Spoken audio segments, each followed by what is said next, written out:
बिस्मिल्लाहिर्रहमानिर्रहीम, अस्सलाम वालेकुम नाज़रीन। भारत के यौम जमहूरिया के मौके पर आज दुनिया भर में कश्मीरियों ने यौम सियाम मनाया। कंट्रोल लाइन के दोनों जानिब कश्मीरी सरापा एहतजाज नजर आए। आज़ाद कश्मीर के दारुल हुकूमत मुजफ्फराबाद और भंबर समेत मुख्तलिफ इलाके जहाँ रैलियाँ निकाली गई। कुल जमाती हुर्रियत कॉन्फ्रेंस की कॉल पर मकबूजा वादी में मुकम्मल हड़ताल हुई। कश्मीर मीडिया सर्विस के मुताबिक यौम सियाम मनाने का मकसद आलमी बरादरी को ये बावर कराना है कि भारत आज भी कश्मीरी अवाम को उनका हक खुद इरादियत देने से इनकार है। अदादो शुमार खुद चीख चीख कर भारत के मजालिम की गवाही दे रहे हैं। गुज़श्ता 7 दहाइयों में 5 लाख से ज़ायद कश्मीरी शहीद, 96,000 से ज़ायद नौजवानों को कत्ल किया गया, 1 लाख से ज़ायद बच्चे यतीम और 22,000 से ज़ायद ख़वातीन बेवा हो चुकी हैं। लाखों कश्मीरी गिरफ्तार, अमलाक तबाह और जाली डोमिसाइल के जरिए कश्मीरियों को अक़लियत में बदलने की मुनज़्ज़म साजिश जारी है। नाज़रीन, हुर्रियत रहनुमा मशाल मलिक ने यह वाज़ेह किया है कि कश्मीर आज भी दुनिया का ख़तरनाक तरीन न्यूक्लियर फ्लैश पॉइंट है और मसला कश्मीर का मुनसिफाना हल ही पायदार अमन की वाहिद ज़मानत है। उन्होंने कश्मीर को आलमी अमन एजेंडे और ट्रंप के बोर्ड ऑफ पीस में शामिल करने का मुतालबा कर दिया है, जिसने भारत के लिए खतरे की बड़ी घंटी बजा दी है। दूसरी तरफ गजा के बाद कश्मीर भी आलमी एजेंडा बनता दिखाई दे रहा है। बरतानवी मीडिया के मुताबिक भारत खौफजदा है कि ट्रंप मसला कश्मीर को बोर्ड ऑफ पीस में ला सकते हैं और यही वजह है कि भारतीय साबिक सिफारतकारों ने खबरदार किया है कि भारत को बोर्ड ऑफ पीस में शामिल नहीं होना चाहिए। ये भारत के लिए नुकसानदेह साबित हो सकता है। बोर्ड में शामिल होने से भारत बोर्ड के फैसलों का तौसीक का जरिया भी बन सकता है। ट्रंप का बोर्ड ऑफ पीस गजा के बाहर भी इस्तेमाल किया जा सकता है। इसी तमाम तर सूरत हाल से मुतालिक आज एक्सपर्ट्स के लिए पहला और बड़ा सवाल होगा। पैनल में शामिल हैं आमिर इलियास राना साहब, फैसल हुसैन साहब, नवीद हुसैन साहब, मोहम्मद इलियास साहब और खालिद कयूम साहब। आप सबका जी शुक्रिया। नवीद साहब, आपसे आगाज़ करी हूँ, चूँकि मसला कश्मीर के मामले पर जिस तरह से आवाज़ भी उठाई गई, आपको लगता है कि भारत डोनाल्ड ट्रंप के इस अमन बोर्ड से खौफजदा है, तो वो क्यों है? क्या उसको लगता है कि अगर ये मामला इस तरह से उठा लिया गया तो फिर भारत का बचना मुश्किल हो जाएगा? जी नवीद साहब। जी अच्छा, दुआ देखें, सबसे पहले तो मेरे ख्याल में बोर्ड ऑफ पीस के हवाले से we are reading too much into it. अगर देखा जाए कि ये बोर्ड ऑफ पीस जो है उसका मैंडेट क्या है, वो क्यों बना था और अब उसकी शक्ल जो है क्या है और वो किस तरफ जा रहा है। जो 55-60 ममालिक को जो इनविटेशन गया था ट्रंप की तरफ से, प्रेसिडेंट ट्रंप की तरफ से, उनमें से किसने इसको साइन अप किया है, अब तक कौन कौन उसमें शामिल हुए? तो अगर देखा जाए तो जितने भी बड़े ममालिक हैं दुनिया के, वो अभी तक इसमें शामिल नहीं हुए। अगर आप चाइना को देख लें, रूस को देख लें, इवन वो के जो अमेरिका के ट्रेडिशनल इत्तेहादी यूरोप के हैं, उनमें से कुछ ने तो बिल्कुल ही इनकार कर दिया, जैसे फ्रांस और नॉर्वे और स्पेन जो हैं, उन्होंने तो बिल्कुल इनकार कर दिया। तो एक तो इसकी जो लेजिटिमेसी है वो सबसे इंपॉर्टेंट, ये ऑल्दो कि ये यूएन सिक्योरिटी काउंसिल की रेजोल्यूशन के अंडर बना, लेकिन उसके बाद जो चीज़ें सामने आ रही हैं वो तो डिफरेंट हैं। यानी अगर यूएन सिक्योरिटी काउंसिल ने जो गजा के कॉन्टेक्स्ट में इसको बनाया था, लेकिन जब अब उसके आप जो है वो जो उसकी मैंडेट है उसको देखें तो वो उसमें गजा का तो नाम ही कहीं पे नहीं है। तो हम ये एक्सपेक्ट करना कि जी ट्रंप जो है वो कश्मीर के ऊपर जो है वो ये बोर्ड ऑफ पीस को इस्तेमाल करते हुए कश्मीर का मसला हल करवाएगा, तो मेरे ख्याल में ये एक खामख्याली होगी, ये एक जो है अहमकों की जन्नत में रहने वाली बात होगी, क्योंकि अभी तक गाजा का मसला हल नहीं हुआ। देखिए, वो एक सदर डोनाल्ड ट्रंप जो हैं वो एक ट्रांजैक्शनल सदर हैं, वो एक खुद पसंद आदमी हैं। और ये मैं नहीं कह रहा कि वो खुद पसंद हैं, वो ट्रांजैक्शनल हैं, वो कारोबारी ज़हन रखने वाले हैं और वो एक जो है ना वो ख्वाब देख रहे हैं कि शायद वो एक शहंशाह आलम बन जाएंगे। और यही वजह है कि जो उन्होंने किया अब तक, पाकिस्तान बोर्ड ऑफ पीस में शामिल हुआ, मेरे ख्याल में पाकिस्तान के पास इसके सिवा चारा कोई नहीं था, क्योंकि ट्रंप के शर से बचने का मेरे ख्याल में ये एक वायद पाकिस्तान के पास रास्ता था, क्योंकि वो जो भी हमने डिप्लोमेटिक गेन्स की थी अभी तक और ट्रंप को नाराज करके, मेरे ख्याल में वो सारी बैक टू स्क्वायर वन हम चले जाते। तो इसी वजह से पाकिस्तान तो वहां पे गया, लेकिन जो ममालिक बड़े दुनिया के ममालिक हैं वो अभी तक इसमें नहीं गए। क्यों? उसके ट्रंप के जो इंटेंशंस हैं वो ठीक नहीं लग रहे। देखिए ये बोर्ड ऑफ पीस बन रहा है किस वक्त, एक ऐसे वक्त जब सारी दुनिया में मल्टीपोलैरिटी की बात हो रही है, मल्टीपोलर वर्ल्ड की बात हो रही है। वहां पे अमेरिका सिंस इकोनॉमिकली वो जो है वो चीन से खाइफ है, और ये बात कही गई, यानी नेशनल सिक्योरिटी पॉलिसी जो ट्रंप की थी उसमें ये कहा गया कि जी चाइना हमारा हरीफ नहीं है, चाइना हमारा राइवल नहीं है, लेकिन जो अब तक जो स्टेप लिए गए वो सारे यही बता रहे हैं कि जी वो चाइना को जो है वो कॉर्नर करने की कोशिश की जा रही है। और जो एक ऐसे शख्स से अगेन मैं कहूँगा कि कश्मीर के मसले के हल की तवक्को करना, जो ये कहता है कि मैं किसी बैनुल-अक़वामी कानून को नहीं मानता, और वो जो कहता है कि जी मुझे अगर कोई चीज़ रोक सकती है तो वो मेरी मोरालिटी है, मेरी अखलाकियात है, तो वो शख्स जिसकी अखलाकियात की ये सूरत हाल है कि गाज़ा में जो है वो 70-75 हज़ार बच्चे, ख़वातीन, बूढ़े जो है वो हलाक हो गए, और उसके ऊपर उसकी मोरालिटी को, उसके ज़मीर को नहीं झंझोड़ा, उसके ज़मीर ने उसको नहीं झंझोड़ा, तो उससे क्या एक्सपेक्ट करते हैं कि वो कश्मीर का मसला जो है वो हमारे लिए हल करेगा। और ये धौंस से कर रहा है जो कुछ भी आप देखें ना, फ्रांस ने जब कहा कि जी मैं बोर्ड ऑफ पीस में नहीं जा रहा, तो उसको कहा कि जी आपके जो वाइन इंपोर्ट हैं आपसे उसके ऊपर जो 100% टैरिफ लगा दूंगा। दूसरी तरफ जो है कनाडा के प्राइम मिनिस्टर ने जब कहा कि जी मैं $1 बिलियन नहीं दूंगा परमानेंट मेंबरशिप के लिए, तो उसके ऊपर जो है वो टैरिफ की धमकी दे दी गई कि जी आपके ऊपर टैरिफ लग जाएंगे। तो ये अभी तक जो कर रहा है, जो चीजें हो रही हैं गाजा, उसमें बिल्कुल उसके जो मैंडेट है वो गाजा से काफी आगे निकल गया है। वो यूएन के पैरेलल एक ऑर्गेनाइजेशन जो है वो बनाने जा रहा है, और या चाहता है वो।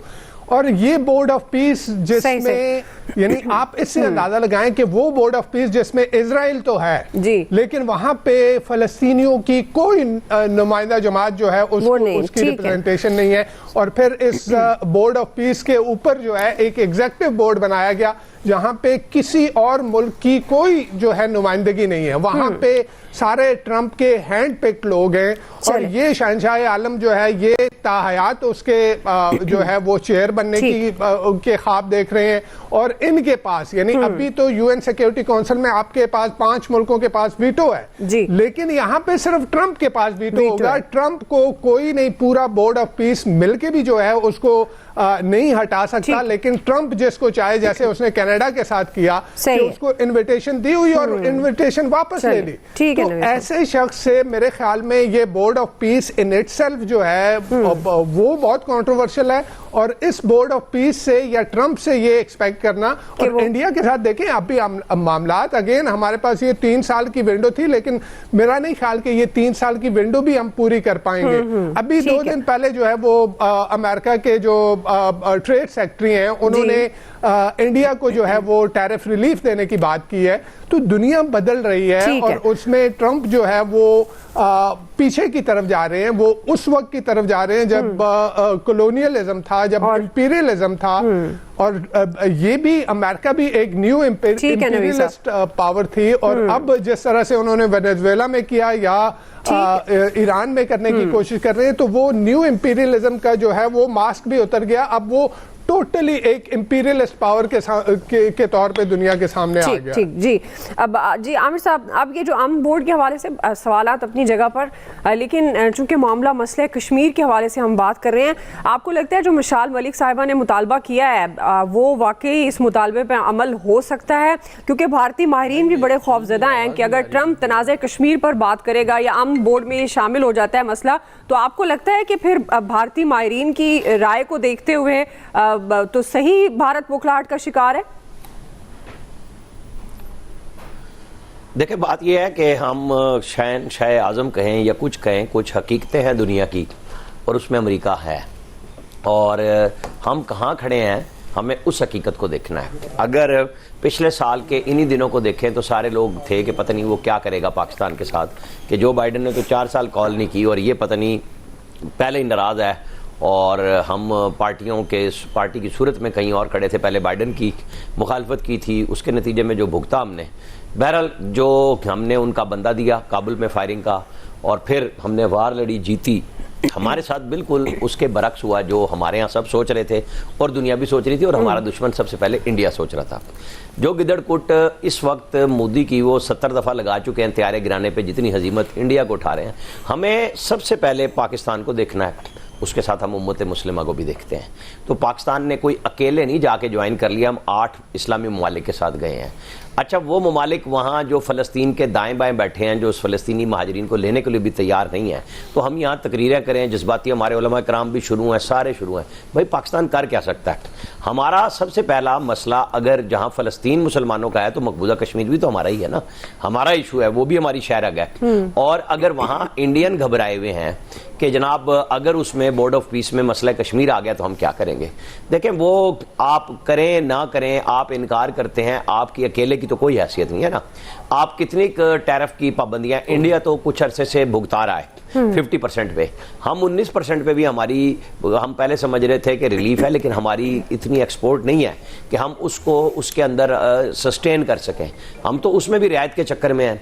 अच्छा, अब एक ऐसा मुल्क जो अपनी मर्जी से उसने खड़े होके यूरोप के अंदर स्विट्जरलैंड में खड़ा होके और वहाँ पे उनके एक एक मुल्क की नाम लेके उनकी जो की है ना, उसको आप कहें कि हजीमत इंतहा की थी, सारे बैठे हैं सारी दुनिया में वहीं बैठ के एक एक मुल्क का नाम लेके उसने उनकी ना वो गत उतारी है। अच्छा, अब आप देखें कि वो लोग इसलिए नाराज हैं कि वो ग्रीनलैंड मांग रहे हैं, उनसे नहीं मांग रहा है। हम खाम में अलग होकर दुनिया भर से, हमारा रियाज के साथ ताल्लुक ठीक है, हमारा बीजिंग से ठीक है, हमारा तेहरान से ठीक है, मॉस्को के साथ ठीक है, हम वाशिंगटन के साथ ठीक है। तो ऐसे में हम दुनिया से अलग थलग कैसे हो? हमारे जो सबसे ज्यादा जिसको मसला होना चाहिए वो है बीजिंग और तेहरान, उन दोनों को हमारे साथ मसला नहीं है। तो हम क्यों जज्बाती हो जाए? हमें रियलिस्टिकली देखना है कि हम अपने मकासद के लिए, अपने पाकिस्तान के लिए दुनिया के फ्रेमवर्क में रहते हुए क्या कर सकते हैं। हम अपनी ताकत के बलबूते पे जंग जीत चुके हैं, तो दुनिया ने हमें समझना शुरू किया। अब समझना शुरू किया तो हम छलांगे मारनी शुरू कर दें कि हम उम्मत मुस्लिमा के बड़े लीडर हैं। नहीं भाई, हम उन पूरी OIC के मेंबर्स में से एक मेंबर हैं। हमारी कुव्वत बनी, वक़्त बनी तो सऊदी अरब ने हमारे साथ मुआहिदा भी कर लिया, तुर्की भी शामिल हो गया, उसमें हमारे साथ अज़रबैजान भी शामिल है कि हम डिफेंस टाइज में और इकनॉमिकली थोड़ा बहुत एक दूसरे को चलाएं। अच्छा, ऐसे में UAE के वो चले गए प्रेसिडेंट वहाँ पे, इंडिया यहाँ पे हमने बहुत गुफ्तगू शुरू कर दी उस पर भी। भाई क्या सऊदी अरब नहीं गया हुआ वहाँ इंडिया? उसने नहीं इन्वेस्टमेंट की हुई? सब करते हैं, सबको ये हक हासिल है। इसी तरह पाकिस्तान को हक हासिल है कि वो अमेरिका के प्रेसिडेंट के जो बनाया हुआ बोर्ड ऑफ पीस है उसमें बैठे। हमारे फील्ड मार्शल भी वहीं मौजूद थे, प्राइम मिनिस्टर भी वहीं मौजूद थे, और वो वहाँ पे भी एक अच्छी बॉडी लैंग्वेज सामने आई। अगर प्राइम मिनिस्टर बैठ के फील्ड मार्शल की तरफ इशारा करते हैं, अगर ट्रंप ना जवाब करते तो सुबह की प्राइम मिनिस्टर की होनी थी और पाकिस्तान की होनी थी, लेकिन जवाबन एक अच्छा जेस्चर आया फील्ड मार्शल के हवाले से भी, प्राइम मिनिस्टर के हवाले से भी। तो हमें अपनी बचत के लिए देखते हुए कि हम खड़े कहां पे हैं, मेरे ख्याल में हमने एक सूदमंद फैसला किया है। और मकबूजा कश्मीर का तो जाहिर है योम से पूरे कश्मीरी बरादरी हमारे साथ है, हम उनके साथ खड़े हैं, सिफारती तौर पे भी, सियासी तौर पे भी। हमें उनका मुकदमा भी लड़ना है, लेकिन दुनिया से अलग होकर हम कुछ नहीं कर सकते। सही जी, फैसल साहब। देखिए, सी बात है, यहूदी और मुसलमान का फ़र्क है, बड़ा वाज़े फ़र्क है।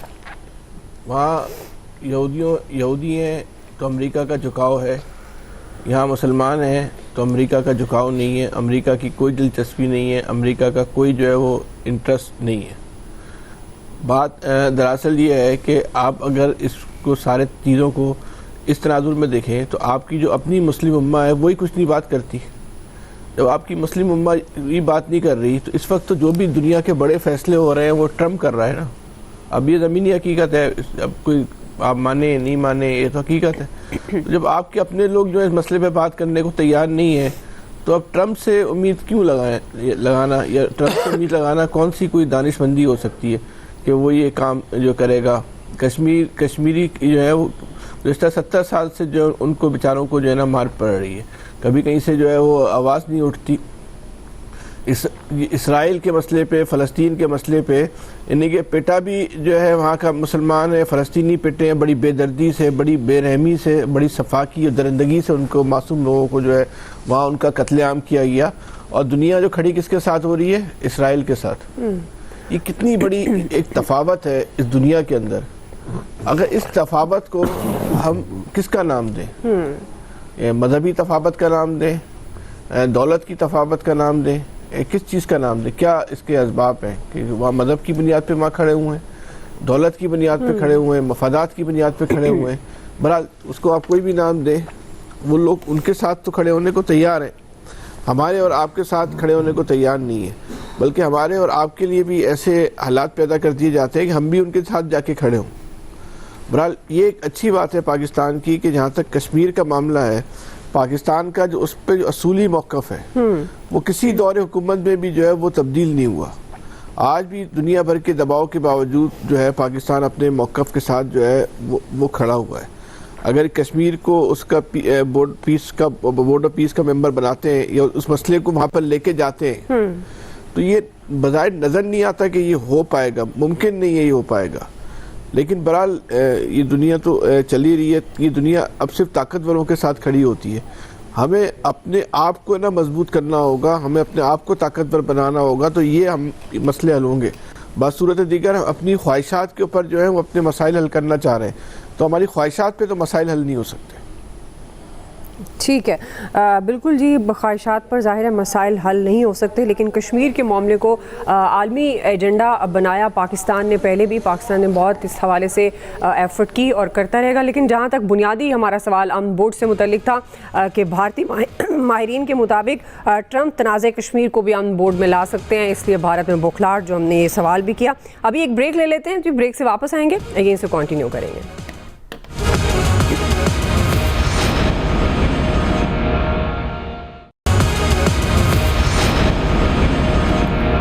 जी वेलकम बैक नाज़रीन। खालिद कयूम साहब, अब कश्मीर के मसले को देखा जाए तो भारत के जो मज़ालिम हैं वो दुनिया के सामने। आपको लगता है कि दुनिया, ख़ास तौर पर जो हम बात करें अमन बोर्ड के हवाले से, ट्रंप अमन बोर्ड, आपको लगता है कि ट्रंप इस मसले को शामिल कर सकते हैं इस बोर्ड में, जिससे भारत ज़ाहिर खौफज़दा नज़र आ रहा है? देखिए, इसमें कोई शक नहीं कि मसला कश्मीर हो और मसला फ़लस्तीन हो, ये दोनों जो मसाइल हैं और तनाज़ात हैं, ये जो है वो एक दूसरे के साथ जुड़े हुए हैं। और ख़ास तौर पर पाकिस्तान के हवाले से भी अगर आप देखें तो क्या में पाकिस्तान से लेकर कश्मीर के बारे में और फ़लस्तीन के बारे में पाकिस्तान की जो खारजा पॉलिसी है उसमें आज तक कोई तब्दीली रूनुमा नहीं हुई। और ये खारजा पॉलिसी जो है, ये बानी पाकिस्तान कायद-ए-आज़म मोहम्मद अली जिन्ना की जो रहनुमाई है, गाइडलाइंस हैं, उसके मुताबिक ही अब तक चल रही है। और इसके साथ इसमें ये भी कोई शक नहीं कि जो पाक भारत जंग हुई है, उस जंग के नतीजे में भारत को जिस तरह शिकस्त का सामना करना पड़ा, उसके बाद दुनिया में पाकिस्तान के हक में एक फ़ज़ा कायम हुई और इस फ़ज़ा के नतीजे में पाकिस्तान की दुनिया में जो है वो पाकिस्तान के हक में सूरत हाल और हालात जो हैं वो बेहतर हुए हैं। और ईरान की सफारतकारी जो है उसको भी तस्लीम किया गया है। और इसमें हमारे जो चीफ ऑफ डिफेंस फोर्स उनकी जो वाशिंगटन समेत जो दुनिया के ताकतवर दारुल खुलाफे हैं, वहाँ पर उनकी जो पजीराई जो है वो हुई है। और इससे जो है पाकिस्तान का जो रोल जिस तरह बढ़ा है, उसी के नतीजे में गज़ा अमन बोर्ड के अंदर भी पाकिस्तान को जो है वो नुमाइंदगी मिली है। और पाकिस्तान, इसमें कोई शक नहीं कि पाकिस्तान की जो फ़लस्तीन के बारे में खारजा पॉलिसी है उसमें जिस तरह तब्दीली नहीं आई। पाकिस्तान का मौक़िफ़ जो 1967 से पहले की जो सरहदें हैं उनकी बुनियाद पर एक आज़ाद और ख़ुद मुख्तार रियासत का जो दारीना मौक़िफ़ है, पाकिस्तान उस पर कायम है। और मैं नहीं समझता कि इस पॉलिसी में कोई तब्दीली जो है वो आ सकती है या इसमें तब्दीली आना को मुमकिन हो सकता है। लेकिन अपोजिशन ने ये मामला जो है वो पार्लियामेंट के फ्लोर पर जो है वो उठाया और मुख्तलिफ जमातों की क़ियादतों ने वहाँ पर जो है वो इस पर बात की। और हुकूमत का मौक़िफ़ जो है वो भी इस हवाले से आया, हुकूमत की तरफ से ये जवाज़ दिया गया कि पाकिस्तान जो है इस बोर्ड के ज़रिए, इस बोर्ड में शामिल होकर जो है वो फ़लस्तीनियों के मुफादात का बेहतर अंदाज में तहफ़्फ़ुज़ कर सकता है। और जो कश्मीर के हवाले से आपने बात की कि देखिए कि कश्मीर के अंदर कश्मीरी जो हैं वो जिस तरह जबर और जुल्म बर्दाश्त कर रहे हैं, पाकिस्तान जो है वो पहले रोज से आज तक हमेशा कश्मीरियों के साथ खड़ा रहा और खड़ा है और खड़ा रहेगा। और इसमें देखिए कि ये भारत जो है खुद को कितनी बड़ी जमहूरियत का दावेदार कहता है और यौम जमहूरिया मना रहे हैं, लेकिन ये देखें कि वहाँ पर आज जो कश्मीर के अंदर कश्मीरियों का जो आईनी हक था उसको ये किस तरह की जमहूरियत है कि उसको वहाँ पर सलब किया गया है और वहाँ पर अक़लियतें जो हैं उनको हकूक़ हासिल नहीं है। और हत्ता के पिछले एक माह के दौरान 25 दिसंबर से लेकर आज तक जो है एक माह में तो वहाँ पर 4 पादरियों के साथ भी जो है उनके साथ तशद्दुद किया गया, उनके गिरजाघरों में जाकर जो है उनको जो है धमकियाँ दी गई और इसी तरह सिखों के साथ वहाँ पर क्या हो। बिल्कुल मैं समझता हूँ कोई भी अक़लियत जो है ये किस किस्म की जमहूरियत है कि वहाँ पर कोई अक़लियत जो है वो महफूज नहीं है। और ये जो मामला जिन खदशात का इजहार भारतीय सफारती माहरीन कर रहे हैं और भारतीय हुकूमत को रोक रहे हैं कि आप गज़ा अमन बोर्ड में शामिल ना हो, क्योंकि उनको ख़तरात और खदशात लाहक हो चुके हैं कि जिस तरह इस जंग के बाद आज अमेरिकी सदर डोनाल्ड ट्रंप ने कश्मीर पर सालसी की बात की और भारत ने सालसी की पेशकश को भारत की जो खुद मुख्तारी है उसकी तौहीन करार दिया गया। उन्हें डर अभी नहीं गया, उनका खौफ नहीं गया। वो समझते हैं कि डोनाल्ड ट्रंप किसी वक्त भी इस मामले को किसी सतह पर भी उठा सकता है और पाकिस्तान इस बोर्ड में बैठकर जो है इस हवाले से भी कोई किरदार जो है वो आगे ला सकता है। जी इलियास साहब, देखिए भारत ने जो कब्जा किया हुआ है कश्मीर पर और उनका हक मारा है, जो यूएनओ की करारदाद है उसके अगेंस्ट भी नहीं वो गया, यानी उस पर अमल दरामद नहीं किया गया, तो उसके बाद ये क्या है, उसको हर वक्त खतरा लगा रहता है कि किसी टाइम भी ये इशू उठ गया दुनिया में, तो जिस तरह गजा का इशू उठा है इस तरह ये अगर इशू उठ गया तो ये भारत को इसके पीछे हटना पड़ जाएगा। तो जाहिर है इसलिए वो डर रहा है कि बोर्ड पीस में अगर ये चले गया तो इसमें मसला ख़राब होगा। हालांकि वो ऐसी कोई चीज़ दिखाई नहीं दे रही अभी, तो अगर उसको करना पड़ा तो बिल्कुल इसको चाहिए उम्मत मुसलमान को। पाकिस्तान तो इस पर खड़ा है, इस मौके पर डटा हुआ है 74 साल से और इसके लिए जंगें भी लड़ चुका है। तो इस मसले के लिए, क्योंकि वो पाकिस्तान की शारक है, पाकिस्तान इसके लिए लगा हुआ है, तो इस वक्त वो किसी भी टाइम डरा हुआ है कि उसके लिए किसी टाइम भी अगर ये इशू उठ गया तो भारत को इससे पीछे हटना पड़ेगा और उनको आज़ादी देनी पड़ेगी। क्योंकि भारत ने इस वक्त आर्टिकल भी 371 उनके हकूक़ भी जब्त किए हुए हैं, इसके जो खसूसी हैसियत थी। उसके अलावा जो है आप देख लें VPN तक बंद कर दिया, इंटरनेट बंद कर दिया। और कितने अरसे से वादी इस तरह है जैसे जेल होती है, सारे जो उधर कश्मीरी हैं इस तरह रह रहे हैं जैसे कि उनके साथ जो दूसरे उनकी ज़मीन है, उनका खित्ता है, तो उनके साथ इस तरह सलूक किया जा रहा है कि क्योंकि सिर्फ वो नाम लेते हैं कि पाकिस्तानी है हम लोग, तो उनके साथ इस तरह सलूक किया जा रहा है जैसे वो बहुत मुजरिम है, कैदी हैं, उनके साथ उनको जेलों में उठाया, ख़वातीन के साथ जुल्म किया जा रहा है और किसी तरह भी उनको दुनिया से कट ऑफ रखा कि पाकिस्तान को ना देख सके, टीवी ना देख सके। इतनी जहनीत होना और ज़मीनें अलॉट कर दी हिंदुओं को उधर जाके कि अपना वोट बैंक बनाए और किसी तरीके जो कब्जा ग्रुप है उनका चल सके। तो जाहिर है जिस तरह गैर कानूनी तौर पर वो रह रहा है भारत उधर, बल्कि अक़लियतों के साथ जुल्म कर रहा है, तो उसको किसी टाइम डर लगा हुआ है कि किसी टाइम भी अगर ये मसला उठ गया, ख़ासतौर पर ऑपरेशन संदूर की नाकामी के बाद उसको ये हज़म नहीं हो रहा और खौफ के मारे वो किसी न किसी पाकिस्तान को लगा रहता है कि किसी तरह का, और ख़ास तौर पर पाकिस्तान की जिस तरह जाके फील्ड मार्शल की प्राइम मिनिस्टर ने जाके जिस तरह किया है उधर, तो पाकिस्तान की जाके पजीराई होती है, तकरीरों में नाम लिया जाता है, तो वो इसके लिए और डर बढ़ता है। और ना सिर्फ उनकी आवाम उनका एहतसाब कर रही है और मोदी का, और मोदी को हर वक्त पार्लियामेंट में भी और उधर जो क्या कहते हैं दूसरी जगह भी आवाम भी उनको बुरा भला कहते हैं, उन पर मीम्स बनती है। तो जाहिर है इस पर क्या होना चाहिए, इस वक्त तो उसको चाहिए कि अपने जाके जो जुल्म जो उसने किए तो उसकी माफ़ी मांगने की बजाय वो इस पर अकड़ता है, कहता है कि किसी तरीके, और उसने अभी जंग वो बंद नहीं की, उसने पॉज लगाया है और कहा डोनाल्ड ट्रंप ने कहा था जाके मुज़ाकरात करें, अभी तक वो मुज़ाकरात के लिए कोई टीम नहीं भेजी। पाकिस्तान तो बैठा हुआ, पाकिस्तान तो पुरअमन तरीके से कर रहा था, पाकिस्तान ने पहले जंग नहीं की, उन्होंने पाकिस्तान ने कहा था अगर जंग करेंगे तो हम भरपूर तरीके से जवाब देंगे, जंग वो शुरू करेंगे, खत्म हम करेंगे। तो बिल्कुल साबित कर दिखाया और इतने के 29-30 मिनट में वो इतनी बर्दाश्त नहीं कर सके जंग।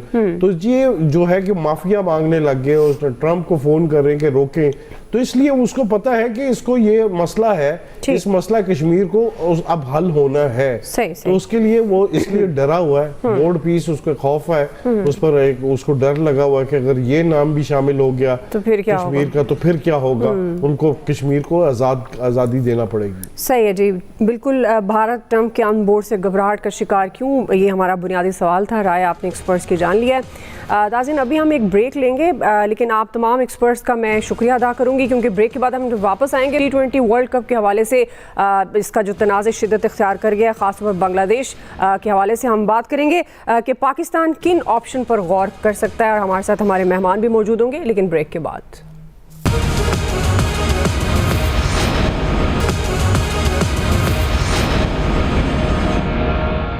वेलकम बैक नाज़रीन। आईसीसी वर्ल्ड कप से बांग्लादेश की बेदखली के मामले पर पाकिस्तान क्रिकेट बोर्ड ने एहतजाज के लिए मुख्तलिफ ऑप्शंस पर गौर शुरू किया है। आज प्राइम मिनिस्टर से चेयरमैन पीसीबी मोहसिन नकवी की एक अहम मुलाकात भी हुई है, और इस मुलाकात में मोहसिन नकवी ने वज़ीर आज़म को आईसीसी के दोहरे मेयार से मुतल्लिक ब्रीफिंग दी है। चेयरमैन पीसीबी मोहसिन नकवी का ये कहना है कि T20 वर्ल्ड कप में पाकिस्तान की शमूलियत का फैसला जुमे या पीर तक होगा। ज़राए का कहना है कि पीसीबी के पास भारत के खिलाफ मैच न खेलने का मौजूद है, और भारत के खिलाफ मैच न खेलने से आईसीसी को भारी माली नुकसान होगा। वर्ल्ड कप में शिरकत करने की सूरत में भी बोर्ड ऑप्शंस ओपन रखेगा। इसी तमाम तर मामले पर हम बात करें, सीनियर स्पोर्ट्स तजज़ियाकार हमारे साथ हैं सलीम खालिक साहब। बहुत शुक्रिया सलीम खालिक साहब आपके वक्त के लिए। सबसे पहले तो ये जानना चाहेंगे कि अब ये जो बांग्लादेश की बेदखली का मामला है, अब इस पर पाकिस्तान के पास एहतजाज के कौन कौन से ऑप्शंस हैं? देखिए, पाकिस्तान के पास एहतजाज का जो ऑप्शन है, सबसे ज्यादा पाकिस्तान ऑल आउट गया। पाकिस्तान ने तो आईसीसी मीटिंग में भी आवाज उठाई, पाकिस्तान ने लेटर भी लिखा, चेयरमैन पीसीबी ने खुल के बात भी की, बाकी सब तो खामोश है। अब पाकिस्तान को करना ये चाहिए, स्याह पट्टी बांध ले, या ये कोई मैच जीते तो उसके बाद डेडिकेट कर दे बांग्लादेश को, या किसी मैच की आपने जो उनको लॉसेस हुए बांग्लादेश को, कोई फीस वगैरह उनको दे दे के भाई चलो इतने पैसे हमें मिलेंगे, हम इतने बांग्लादेश को दे देंगे। ये करना चाहिए, इस तरह के ऑप्शंस हैं। बाकी अब ये बॉयकॉट वगैरह अगर किया तो मामला काफी खराब हो जाएगा, क्योंकि पहले भी आईसीसी ने पाकिस्तान के कहने पे हाइब्रिड मॉडल जो दिया है, और श्रीलंका में हमारे मैच होते, तो हमारे पास अब मैच छोड़ना तो नहीं चाहिए, जहां तक मेरा ख्याल है। बाकी जो गवर्नमेंट लेवल के लोग हैं वो ज्यादा बेहतर समझते हैं, क्योंकि इसमें और भी चीजें जाहिर है देखनी पड़ती हैं। लेकिन एक चीज जी सलीम खालिक साहब, आप जिस तरह कह रहे हैं कि मैच नहीं छोड़ना चाहिए, अभी भी मतलब फैसले को लटकाया हुआ है चेयरमैन पीसीबी। जिस तरह मुलाकात के बाद भी कहा, खबरें ये भी हैं कि पीर या जुम्मे तक, यानी जुम्मा या पीर तक ये फैसला होगा। तो आप क्या समझते हैं, ताखीर की क्या वजह है? क्योंकि डेफिनेटली जब आप ये बात कर रहे हैं तो बहुत सारे हलकों में ये बात हो रही है कि मैच से बॉयकॉट नहीं करना चाहिए। देखें, ये अच्छा है, बिल्कुल लटका के रखना चाहिए। एक दिन पहले बताएं कि हाँ, ये भी देखिए नींदें उड़ी हुई है इस वक्त इंडियन क्रिकेट काउंसिल यानी आईसीसी की भी और इंडियन क्रिकेट बोर्ड की भी, क्योंकि सारे वर्ल्ड कप की आमदनी एक तरफ और इंडिया पाकिस्तान मैच की आमदनी एक तरफ। अगर पाकिस्तान नहीं खेलने गया, ये इंडिया के खिलाफ मैच के पाकिस्तान ने अगर बॉयकॉट कर दिया, तो जो ब्रॉडकास्टर है सबसे पहले वो आके गर्दन से पकड़ लेगा आईसीसी को और इंडियन क्रिकेट बोर्ड को, यार पैसे लाओ वापस हमारे। क्योंकि ये जो इतनी हैवी डील्स होती है, इसमें ये शामिल होता है कि इंडिया पाकिस्तान का मैच आईसीसी इवेंट पे होगा, नहीं तो क्यों इतने पैसे इनको देंगे। एक सेकंड के लाखों करोड़ों रुपए कमा रहे होते हैं ब्रॉडकास्टर भी, अगर वो दे रहे हैं पैसे तो उनके पास आ भी रहे होते हैं। और आईसीसी जो बातें कर रही है ना, कि जैसे इंडियन मीडिया या इंडियन लोग कह रहे हैं कि हाँ ठीक है नहीं आओ पाकिस्तान, तो आपको पता है पाकिस्तान अगर नहीं गया तो युगांडा आएगा, यानी 15 तारीख को इंडिया और युगांडा का मैच होगा। तो हिम्मत है तो खेल लो, इंडिया करा लो, युगांडा के साथ मैच खेलो, पता चल जाएगा कितना फायदा होता है, क्या होता है। नहीं करेंगे, ये इस वक्त अंदर से डरे बैठे हैं कि भाई पाकिस्तान के सचमुच अगर पाकिस्तान ने बॉयकॉट कर दिया तो हमारा क्या होगा। तो बहुत ज्यादा, और आपको पता है इंडियंस के बारे में तो मशहूर है कि वो 1 रुपया भी नहीं छोड़ते, वरना अभी पहले जंग में भी हारे हुए थे, खेले जा रहे थे, खेलते तो क्रिकेट तो नहीं छोड़ रहे ना, ये क्रिकेट तो ये खेल रहे हैं पाकिस्तान के साथ, और बातें बड़ी करते हैं दुश्मन और ये वो। और जब कोई आईसीसी इवेंट होता है या एसीसी इवेंट होता है तो पाकिस्तान इंडिया का मैच जरूर होता है, तो क्यों रखते हैं एक ग्रुप में, नहीं है एक ग्रुप में, इसीलिए ना कि कमा सारे यही रहे, या अगर नहीं कमा रहे तो आप ऐसा करेंगे, एक ट्राइनेशन सीरीज करा लें, इंडिया हिंदुस्तान भारत 3 अपनी टीमें बनाए, खेले जीते। इनको पता है इतना पैसा नहीं आएगा, तो इसीलिए पाकिस्तान की बात ये लोग सुन भी रहे होते हैं। और पाकिस्तान बांग्लादेश थोड़ी है, पाकिस्तान क्रिकेट की भी अहम एक कुव्वत है और पाकिस्तान वैसे भी एक बड़ी कुव्वत है। पाकिस्तान ने अपने तौर पर बड़े अच्छे तरीके से बांग्लादेश का साथ दिया और खोलकर सामने आया, वरना ये गोरे जो बड़े उसूलों की बातें करते हैं खामोश बैठे हुए हैं। इवन ये जो हमारा श्रीलंका और अफगानिस्तान, इन्होंने भी अगेंस्ट वोट दिया बांग्लादेश के, तो किसी की हिम्मत नहीं थी, जितना पाकिस्तान ने किया वो बहुत कर दिया। और सलीम खालिक साहब, जाहिर है आईसीसी की इजारादारी बहुत दफा इंडिया की तरफ झुकाव, और ये किसी से ढका छुपा नहीं है। अब बांग्लादेश के हवाले से आपका क्या टेक है? आप समझते हैं कि ये भी तो फिर आईसीसी से इस पर भी सवाल होना चाहिए कि वो जो उसने बांग्लादेश के साथ किया, क्योंकि इससे पहले भी बहुत दफा देखा गया कि आईसीसी ने अपनी ही की, और खासतौर पर जब उसको कटहरे में लाने की बात की जाती है तो भारत की तरफ उसका झुकाव वाज़ेह तौर पर नजर आता है, क्योंकि है ही Bharat. ICC is Indian cricket council ना, आईसीसी तो सारे उसके जो चेयरमैन, जो इनके जो सरबराह है जय शाह, वो तो अमित शाह के बेटे हैं। बीजेपी की जो पॉलिसी होती है वो लेकर चल रहे हैं। आप देखें इसी वर्ल्ड कप में जो मुस्लिम क्रिकेटर्स हैं जिनका पाकिस्तान से ताल्लुक है, चाहे वो अमेरिका के हो, इंग्लैंड तक के क्रिकेटर्स को, इतने बड़े बड़े नाम है आदिल रशीद वगैरह, रेहान, उन तक को वीजे के लिए तंग किया गया, जिसमें इंग्लैंड की मीडिया ने भी लिखा, ऑस्ट्रेलिया की मीडिया ने भी बोला कि इनको कंट्रोल करो, ये कर क्या रहे। दे देंगे वीजे, दे दिए भी कुछ लोगों को, लेकिन ये इस तरह की छोटी छोटी हरकतें करते हैं। उनके बाप दादा का ताल्लुक था पाकिस्तान से, लेकिन उनको भी वीजे नहीं दे रहे। तो ये छोटी छोटी इनकी हरकतें हैं और आईसीसी पूरा सपोर्ट करता है, आंखें बंद करके आईसीसी बैठा होता है। अफसोस इस बात का है जो दूसरे क्रिकेट बोर्ड है ना, ऑस्ट्रेलिया, इंग्लैंड, साउथ अफ्रीका, वो भी कुछ नहीं बोलते। वैसे इन गोरों से आप करवा लें बातें, उसूल ये वो, या बिल्कुल चुप करके बैठते हैं, क्योंकि आईपीएल खेलने के लिए जो प्लेयर रिलीज करते हैं ये अपने, उसमें इनको भी कट मिलता है। फिर ये बायलैटरल सीरीज की इंडिया लालच दे देता है, उससे भी इनको पैसे मिल जाते हैं। तो इन चक्करों में ये बिल्कुल क्रिकेट बिल्कुल तबाह हो रही है। और जब तक ये मामला इनके घर तक नहीं पहुंचेगा ना, Australia, England, south Africa, India का भी उनको नहीं इस तरह कुछ करेगा, तब तक ये लोग भी नहीं सुधरेंगे। एटलीस्ट मीडिया के हद तक तो उन्होंने भी सवाल उठाने शुरू कर दिए इनके लोगों ने।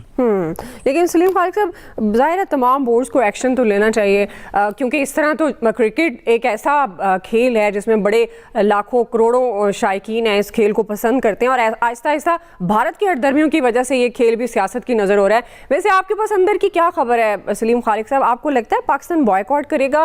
क्योंकि अभी जाहिर है फैसला आना है नहीं आना, ये तो बाद की बात है, लेकिन आपको क्या लगता है कि भारत के साथ होने वाले मैच का बॉयकॉट करेगा, या इसके अलावा कोई और ऑप्शन इस्तेमाल किया जा सकता है पाकिस्तान की तरफ से? देखिए, अगर मैं क्रिकेट के हवाले से बात करूं तो मेरा ख्याल है कि पाकिस्तान खेलेगा, वर्ल्ड कप भी खेलेगा, सारे मैचेस खेलेगा, अंडर प्रोटेस्ट खेल सकता है पाकिस्तान। लेकिन अब बाकी, क्योंकि ये फैसला अगर बाकी बड़े लोग कर रहे हैं, दूसरे प्राइम मिनिस्टर से उनकी मुशावरत हो गई है मोहसिन साहब की, तो हो सकता है उसमें कुछ और बात हुई हो। लेकिन क्रिकेटिंग पॉइंट ऑफ व्यू से मुझे लगता है पाकिस्तान शायद खेलेगा। रही बात दूसरी, ये जो आपने एक और मैं बताऊं, ऐड करूं इसमें, कि जेसन गिल्स्पी एक ऑस्ट्रेलिया के साबिक अजीम फास्ट बॉलर है, पाकिस्तान के कोच भी रहे कुछ अरसे तक। उन्होंने बांग्लादेश के लिए एक स्टेटमेंट दिया, ट्वीट किए। जब उन्होंने ट्वीट की, मैंने उनसे पूछा, मैंने उनको व्हाट्सएप किया, मैंने कहा आपका असली अकाउंट है? उन्होंने कहा असली अकाउंट है। वो फिर ट्वीट डिलीट कर दी उन्होंने। फिर वो ट्वीट पे किसी ने पूछा कि यार आपने ट्वीट क्यों डिलीट कर दी? उन्होंने कहा यार मुझे इतना बुरा भला कहा गया कि मैंने ट्वीट डिलीट कर दी। यानी इंडिया से ये भी बर्दाश्त नहीं हुआ कि एक बंदा, एक किसी को हक जिसका है, हक पर है, उस पर उसने आवाज उठाई और उन्होंने उसकी इतना बुरा भला बोला कि उसे तंग आकर ट्वीट डिलीट कर दी। तो इतने तो तंग नजर है ये लोग। और एक पॉइंट बस सीधा भारी है सब पे, कि जब इंडिया कहता है कि हमें पाकिस्तान नहीं जाना, गवर्नमेंट मना कर रही है, तो आप कहते हैं बिल्कुल ठीक है, आप थर्ड कंट्री में खेल ले। अब बांग्लादेश भी यही कह रहा है हमें इंडिया नहीं जाना, गवर्नमेंट मना कर रही है, आपने कहा जाओ हम स्कॉटलैंड को ले आते हैं, तो गलत है ना। सही बिल्कुल। लेकिन इंडिया की हटदर्मी तो हर जगह पर वाज़ेह है, चाहे वो खेल का मैदान हो या सियासत का। बहुत शुक्रिया सलीम खालिक साहब आपके वक्त के लिए। आज के एक्सपर्ट से इतना ही, फीडबैक दीजिएगा। ख्याल रखिए, अल्लाह हाफिज़।